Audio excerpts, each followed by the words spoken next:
And that's what happens when you record a podcast late at night. You forget to hit the intro. It's, welcome in to the RotoWire Fantasy Basketball Podcast. I'm Brandon Kravitz. He is Nick Whalen. And throughout the course of today's episode, we will discuss the biggest roster decisions that your roster faces for the stretch run in the fantasy playoffs, all of the latest news and notes, shutdowns, and head-scratching decisions across the NBA. Nick, having to dig my head out of my bracket now long enough to check back in on the association. It's a lot to juggle. I know that you are living the same life where you try and be an expert on a little bit of everything, and it's a tough life, but somebody's got to do it. Well, we're recording this late Tuesday night. We appreciate everybody, who's kind of put up with our schedule of variance, which will continue to be the case for the next couple of weeks as we get to the end of the regular season. But that allows us to talk about some of the results we've already seen tonight. I very foolishly got suckered into the under on this Hawks-Hornets game. I talked about it on Beeson. I looked straight into the camera and I said, I know this is a bad idea. The Atlanta Hawks are involved. And that's exactly what happened. We got hawked here. They put up 134 on the Charlotte Hornets. Total closed at 233.5, comes in at 236. Thank you to Seth Curry for hitting the most meaningless three of all time with like 40 seconds left to push that thing over. But this does lead us into just the general discussion of where we are at this point in the season. I would love to sit here and give like a detailed breakdown of like, here's who's going to play for the Hornets every night. Here's what to do with the Philadelphia 76ers. It's all over the place. Obviously, Paul George has been shut down. The Hornets held out not only LaMelo Ball, but also Miles Bridges tonight. And that was a new one. Obviously the Hornets have been kind of mixing in some rest here or there for guys like Mark Williams and LaMelo, but Miles Bridges had essentially been immune to that. I mean, he's only missed a handful of games all year. He was listed as a true rest designation tonight. So he was somebody that, I think you felt relatively safe about. You're never going to feel great about rostering any Hornets this time of year, but we've been talking for a month plus about, did you try to get off LaMelo? Did you try to get off of Mark Williams? We had kind of kept Miles Bridges out of that discussion, but now I'm a little bit concerned if I'm holding Miles Bridges. And you look at the schedule for Charlotte, it's not a back-to-back, so that's even scarier. And we're getting to that point in the season, man. I mean, look at what this life has done to you. If you really take a step back and think about what exactly you were sweating tonight, the Hornets and the Hawks in mid-March, nobody should do that to themselves, but this is the life that we have chosen. And the Hornets tried to help you out with this. They did. They did their part. It's so funny that you say that because I was looking at that number all day, like agonizing over, I want to take the under, and I wound up talking myself out of it. So I wasn't on the game at all, but that was the pain that I would have been feeling had I taken the plunge with you. It is something I've noticed with these bad teams. I'm talking about the bottom dwellers. Yeah. They are at the stage in the season, and part of it is because of their own doing with players that they choose to leave out. And part of it is just simply because these guys just don't care anymore. They have already made their plans for Cancun. Their mind is on the offseason. These teams can't score anymore.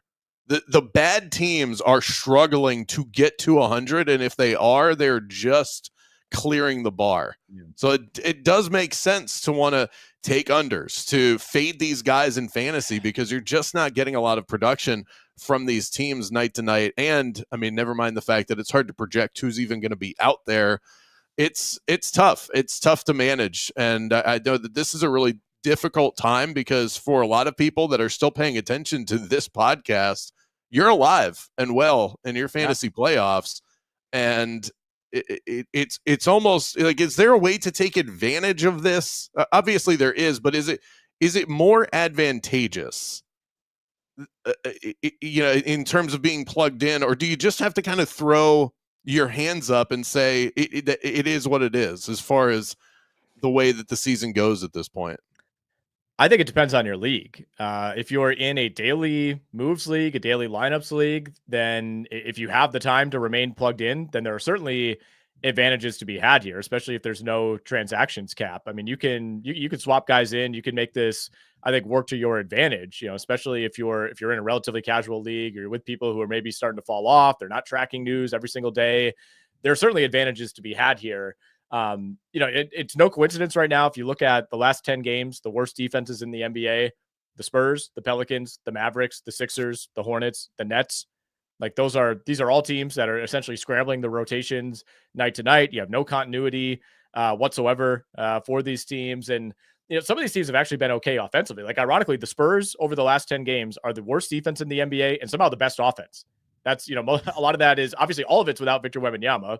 A decent chunk of it is without De'Aaron Fox. So like there are some teams that are just kind of throwing caution to the wind. You might not recognize a lot of the names in the starting lineup, but when there's less structure out there, when there's not really a defined hierarchy, sometimes you get these teams that just kind of turn into run and gun. We're throwing shots up, and might be a Daquan Jeffries night where he puts up 3-3-pointers and 19 points like he did tonight. But if you're in a weekly lineup league, and most of the leagues that I play in for whatever reason are either weekly lineups or you get to set 2 lineups, one for Monday through Thursday, one for the weekend. There's just not much you can do. There's not a whole lot you can do, right? And if you're that's the thing that I'm thinking about in terms of moving forward. I play in a lot of the same leagues where you set your lineup once per week, and when you get to this point in the season, I find that there's just not much you can do because you've already set your lineup for the week. I think the bigger issue is if you can't make transactions on a daily basis, then this doesn't help you at all. You just find yourself stuck. You get to the end of the week trying to guess who you need to pick up for later in the week becomes a fool's errand. You're just guessing. And then, you're just as, it could be reckless to drop the wrong guys. And I do think there is something to making sure you find yourself in a league where you're able to make transactions on a daily basis. I know it's a headache, and I think it's part of the reason why, look, you and I are busy individuals. There's a reason why we gravitate towards set it and forget it leagues. But if you make it to this point in the season, you want to have that sort of autonomy over your roster on a day-to-day basis. No, for sure. For sure. I talk a lot about the RotoWire Stake League, especially on the Monday episode with Alex. He's in that league as well. And this is the one where, you want to win it. There's a small cash prize, but it's really about just being in the top 8. So you don't end up paying essentially a monetary fine for finishing in the bottom half. And it's agonizing. It's so agonizing this time of year to, find some appealing waiver wire options, think you feel good about them. And then, somebody gets hurt or there's a rotation change and you lock somebody in on Monday and you're stuck with them for the rest of the week. If you have Trey Murphy, for instance, obviously you put him out there. He's been great for the last couple of months, done for the season, and you can't get him out of your lineup until the start of next week, which is the final week of the season. So you just end up, taking an L, taking some zeros on what should have been a 4-game week. I will say in terms of, what you can try to piece together information wise, obviously, first and foremost, you follow the injury reports. We got everything over at RotoWire. We got a question from Christian in the chat. He's asking about Kyshawn George. Is he a drop? He said he's worried about him popping up on the injury report. He's already questionable for tomorrow night's game. And the number one thing I would say, if you're trying to kind of do this guesswork, is to really look at the schedule, look at what matters. The Wizards, for example, they just fell behind the Utah Jazz for the worst record in the NBA. The Pelicans are hot on their tail. There's kind of some other teams that are on the periphery of that. They play the Utah Jazz on Wednesday. That is not a game that either team should want to win, right? And I think the other thing to keep in mind is back-to-backs. Certain players are significantly more likely to sit out on a back-to-back than they would be a non-back-to-back set. Like CJ McCollum, for instance, has missed some back-to-backs, but he's been out there for every game that isn't a back-to-back. So, I think you got to go beyond, in your app, whatever you use. If you're on ESPN, for example, you look at the schedule, or, it's a 4-game week. Well, if there's a back-to-back included in there, for a lot of guys this time of year, it might only be a 3-game week at best, but it really is a lot of guesswork. And there is a push and pull, of course, between the convenience of a set it and forget it once per week league. And, I'm in plenty of daily moves leagues as well. And this time of year, it's awesome. If you have the time, luckily, we do this, at least somewhat professionally. So I have time throughout the day. I'm tracking news. I'm getting the alerts, but if you're working a normal job, it's not necessarily realistic to think that you're keeping up with the Wizards rotation night to night. Honestly, as weird as this sounds, and please smack me in the chat if this comes across in any kind of way. I almost think it would be easier. If I just had a regular old desk job to follow these sort of, I know that we do this for a living, but you get pulled in different directions. You're covering different sports. True. and we're on the air where, you're kind of like, you have to be locked into the conversation. Commercial breaks fly by. I'm not complaining about the life, by the way. I'm just saying that sometimes I think if I was just working an insurance job and was able to keep that Wizards injury report in front, and that's all I worried about all day. I have thought about that. Just, I'm not sure if that sounds crazy when I say that out loud. No, I mean, I don't think that it would be possible for us to consume any more NBA content than we do. But you host radio down in Florida. I got radio and TV stuff, and right now it's all NCAA tournament. You're not setting your lineup while you're on VSiN. Come on. No, all of my free time right now is dedicated toward learning about all these 14 and 15 seeds that I need to talk about professionally on the air. Got another question here about Andrew Wiggins. It says, is Andrew Wiggins a potential shutdown candidate? He had an illness and then got a leg contusion off of the illness. That appears to be accurate as far as this injury report. He did not play the other day against the New York Knicks. Now he's questionable Wednesday against the Pistons. They also play Friday and Sunday this week. Looking ahead, just one more back-to-back set the rest of the way for the Heat. So we like that in general. I mean, I don't think he's a shutdown candidate because the Heat still have something to play for. They just fell to the 10 seed last night in the East, and it's going to be very difficult for them to fall out of the play-in, but this is a competitive organization. It's not a team that has any real history of shutting down, and I don't think they're going to try to back their way out of the play-in. So weird situation. There's always weird stuff going on with Andrew Wiggins, but I don't really view him as a shutdown candidate. I mean, maybe he should be, because it seems like ever since he joined the team, Miami has been torpedoing. They're like 1-9 with him. Maybe Andrew Wiggins was the problem all along with the Golden State Warriors, because since they added Jimmy and shed themselves some Wiggins, they have gotten a whole lot better, and the Heat got a whole lot worse. They got what they needed out of Wiggins. I think we forget that finals against the Celtics. What was that? 2021, 2022? These all run together. I think it was 22. Wiggins was insane in that series. Obviously Curry was the finals MVP, but Wiggins was pretty clearly, I thought, their second best player. I don't know what's going on with Miami, man. The Jimmy Butler situation, like you said, I think torpedoed is the right word. It's probably the only word that's fully accurate. For one, I'm surprised that Jimmy Butler has turned this around as quickly as he has. He's still not peak Jimmy Butler to me. I still don't know if I'm putting the Warriors in that, Western Conference contender category. Certainly the odds would say that they're right there with Denver and LA, but I kind of thought there would be, an addition by subtraction element for the Heat, just getting away from the Jimmy Butler situation. Like they've done as good of a job as anybody at finding these random dudes in the second round or pulling them off the street or even in the late first round, like Jaquez. And it's just not coming together. I mean, they've lost 6 in a row. I think they're 2-8 in their last 10. And, it's not all that impressive of a roster, I suppose. Maybe our expectations are just a little bit higher because it's the Miami Heat and they always seem to win 10 more games than they should. But I mean, to fall behind the Chicago Bulls, to fall behind the Atlanta Hawks. I mean, Orlando obviously hasn't played that well. They're still ahead of Miami. It's like the floor for this team, it has not felt this low in a long time. Yeah, and I was looking at this today because I talk a lot of Orlando Magic on my radio show here in Central Florida, obviously.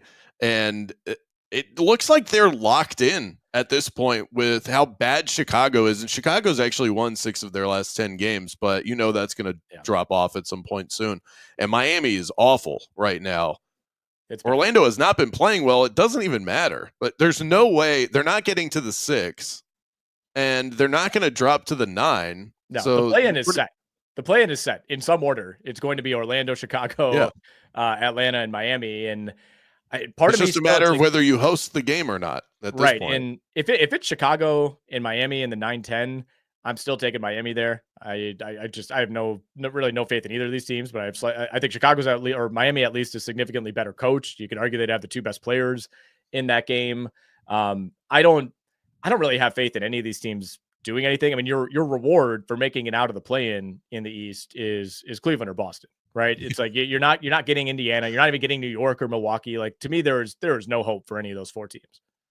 No, if they win one, here I'll set a line. 1.5 is 1.5 wins is the line for total wins for the 2 teams that make it out of the play-in round 1 of the playoffs. So for both Combined? of them Yeah. combined, 1.5 wins. Would you take the over or the under? I go under. I think one win is probably the number. You know, it's like It's a if sweep Miami, and a gentleman's sweep, yeah, like essentially. if Miami were somehow able to play Boston, it's like, you know, there's just a weird history there. Maybe the Heat would be able to take a game.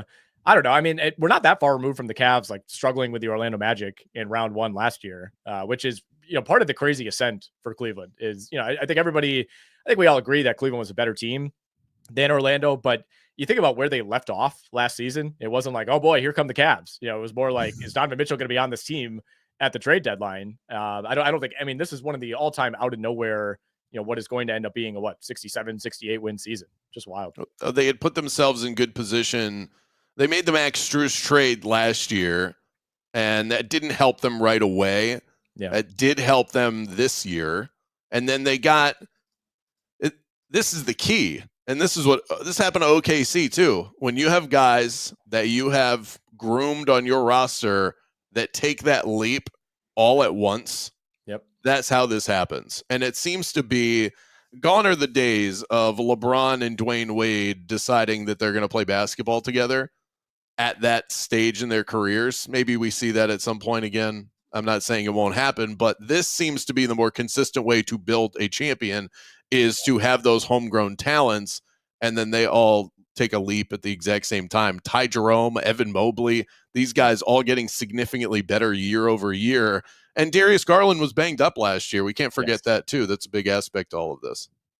Yeah, Jared Allen missed some time last year. Mobley missed some time. I think that is kind of one of the underrated things here. But they've just built a really deep roster, right? I mean, I love it's a little Boston like, right, where you kind of have a guy on the bench who, you know, everybody fits a specific role. It's like Ty Jerome is now all of a sudden like one of the best backup point guards in the NBA. You got he does one thing and one thing really well, 3-point shooter in Sam Merrill. You got Max Strus who can hit threes. You got Okoro if you need defense.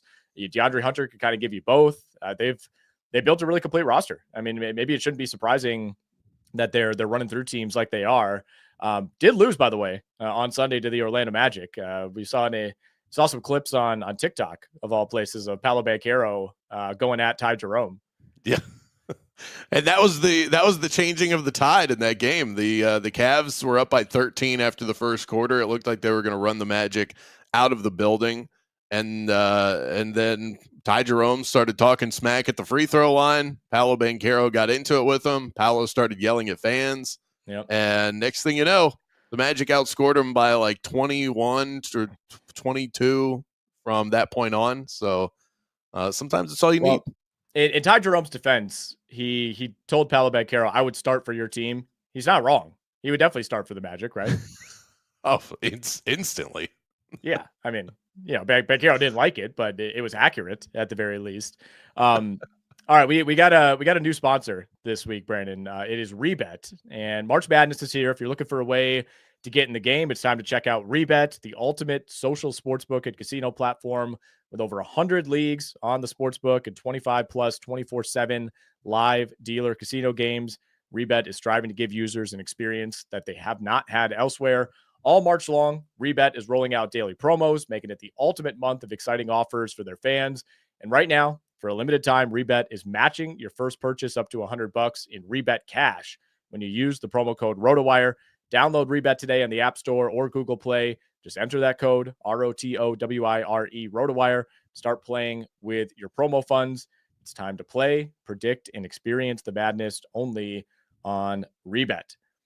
So one thing I want to hit on here, Brandon, and we'll keep this one fairly brief. You know, we're recording late on Tuesday night. We got some games in action. We got to watch the rest of this play-in game. North Carolina just dominating San Diego State. We want to talk some shutdown concerns. You know, we already hit a little bit on the Charlotte Hornets, resting Miles Bridges tonight. You know, we had a question about Andrew Wiggins potentially being a shutdown. I do have another question here from Chunchilla. He says, so Melo and Scotty Barnes seem like shutdowns for tanking. Jamal Murray, LeBron, Jalen Brunson, Amen Thompson. These are all players currently injured. He says, would they be risks for potential playoff preservation?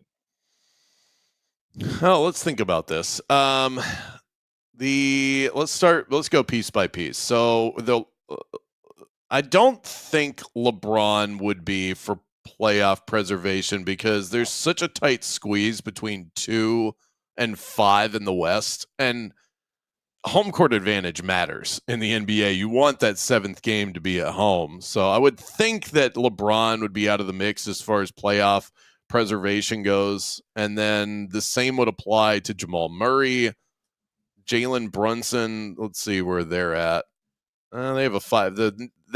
There's some legs there with the Knicks, because the Knicks have a 5-game lead on the Bucks and the Pacers, and they are not going to catch the Boston Celtics. So I could see that being the case with Brunson. I think just based on where these teams are in the standings, I would say that he'd be the most likely candidate. Yeah, and there's a big difference, of course, between what we're talking about with LaMelo and Scotty Barnes versus injured players. I don't think any of these guys will truly be shut down. I think if you're looking at LeBron, for one, like, he's only played a handful of games with Luka, right? He's played, I don't know, just without looking, probably 10, 12 games with Luka Doncic. Like, I still think you want this thing to coalesce as much as possible. And obviously, like you said, if the Lakers have a chance to get the 2 or the 3, which they very much do, you're going to gun for that. LeBron doesn't want to go in cold to the playoffs. Amen Thompson, we got a positive update on him this week. Sounds like he's close to a return. Jamal Murray, to me, was just kind of getting a veteran day off the other night against Golden State. Jokic also sat out that game. I'm not saying it's not a legit injury, but certainly not something that would be a shutdown concern. But yeah, Brunson is the interesting one. And again, they wouldn't shut him down, but it would be more of a, take an extra week to come back. Like, Jalen Brunson will play again before the end of the regular season. The problem is it might not be until, the final week of the fantasy playoffs, or maybe your league is even over at this point. As of right now, they've already ruled him out for the rest of this week. Sounds like most of next week. Our return date on RotoWire would put him back next Friday against Milwaukee. That's a road game.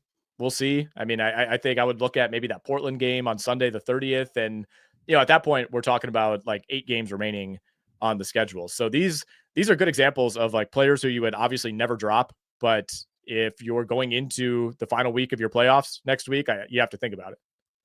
I don't see Tom Thibodeau as the type of coach to say, Jalen, why don't you get yourself some extra rest? I don't think that's the way this is going to go. But if there's any question as to whether or not he's completely healthy, obviously they need him come playoff time. And I could see him sitting the last couple of games of the season. Hopefully you're already made in the shade with your fantasy team by then. Yeah. And, I think that, there are obvious teams here: Utah, Washington, Charlotte, New Orleans, Brooklyn, Philly, Toronto, San Antonio. I think that's the true cutoff. Portland would be one, if your league goes through game 82 and it gets to the point where the Blazers are, let's say they go on a little skid, and for whatever reason, the Suns are winning games, and all of a sudden, they're 5 games out of the 10 seed. Maybe it's not a team that has a ton of veterans in the first place. Ayton is already hurt, and I don't know if we see him again the rest of the way. Jeremy Grant is somebody that they could rest, but for the most part, it's like your regular rotation is guys that you want to see minutes from at the end of a season anyway. It's like you're not gonna rest Scoot Henderson and Shaedon Sharpe and guys like that. Maybe Anthony Simons would be a concern. The other thing too is that the league did crack down on the Utah Jazz last week, right? I mean, they fined Utah, and immediately, we started to see a lot more Jazz players in the rotation, namely Lauri Markkanen. So I think that is something to consider, is, the league kind of setting a precedent there. They don't necessarily want teams full on tanking. Toronto seems to just kind of be ignoring that. RJ Barrett, Jakob Poeltl, they've missed time. And, Scotty Barnes continues to play every night, but he's not playing a full complement of minutes. He played 31 minutes the other night. That was in a blowout against Phoenix, more than I would have expected.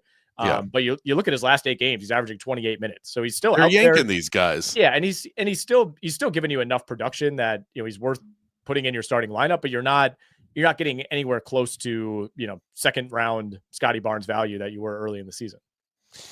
We'll cap it right there. You guys know where to find us. You can find us on this podcast. Just search the RotoWire Fantasy Basketball Podcast wherever you download your favorites, rotowire.com/pod. He's Nick Whalen. I'm Brandon Kravitz. Good luck as you continue on in the fantasy playoffs. And remember, not too many double-digit underdogs or double-digit seeds in your bracket, okay? Be selective. Nick, good luck with everything. We'll talk next time.